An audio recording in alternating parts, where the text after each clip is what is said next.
విశాఖపట్నంలో ఇంజనీరింగ్ కాలేజ్లో 2 years work చేశాను.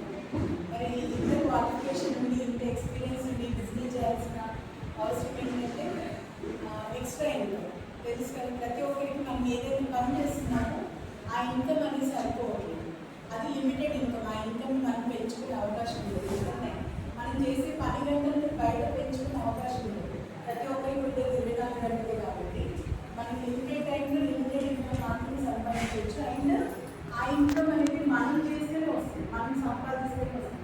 ఒక నెల రోజులు మనకి ఇంట్లో ఉంటే అక్కడ ఇన్కమ్ అనేది ఆగిపోతుంది. కాబట్టి ఈ అవకాశం విన్నాను, నాకు అది బాగా నచ్చింది. ఏంటంటే ప్యాసివ్ ఇన్కమ్, మనం పని చేయని రోజున కూడా మనకి ఇన్కమ్ అనేది వస్తుంది.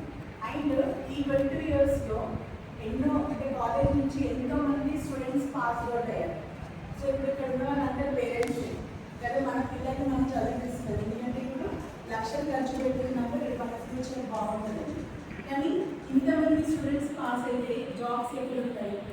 ఎవరికి కూడా జాబ్స్ ఉండవు. చాలామంది స్టూడెంట్స్ కూడా జాబ్స్ లేకుండా ఉన్నారు.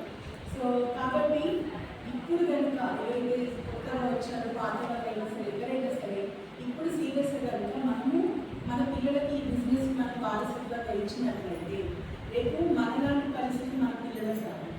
సో ఇప్పుడు ఎప్పుడైతే మనకు ప్యాసివ్ ఇన్కమ్ వచ్చిందనుకోండి 1 to 5 years కనుక మనం ఈ ఇన్కమ్ అంటే ఇక్కడ మనం సంపాదించుకుంటే రేపు పిల్లలకు మనం ఇన్కమ్ని వారసత్వంగా ఇవ్వచ్చు. ఆస్తులు ఇస్తారు, ఆస్తులు ఉంటే కలిగిపోతుంది, కొన్ని రోజులు కలిగిపోతుంది. కానీ అదే కనుక ఇన్కమ్ ఇచ్చారనుకోండి అప్పుడు మీరు మీ పిల్లలు వాళ్ళ పిల్లలు ముగ్గురు కూడా సెక్యూర్ అవుతారు. సో అందుకే మీ బిజినెస్ని సీరియస్గా చేస్తున్నాను. రేపు ఫ్యూచర్లో కూడా మా పిల్లలకి ఇదే బిజినెస్ నేను చేపిస్తాను.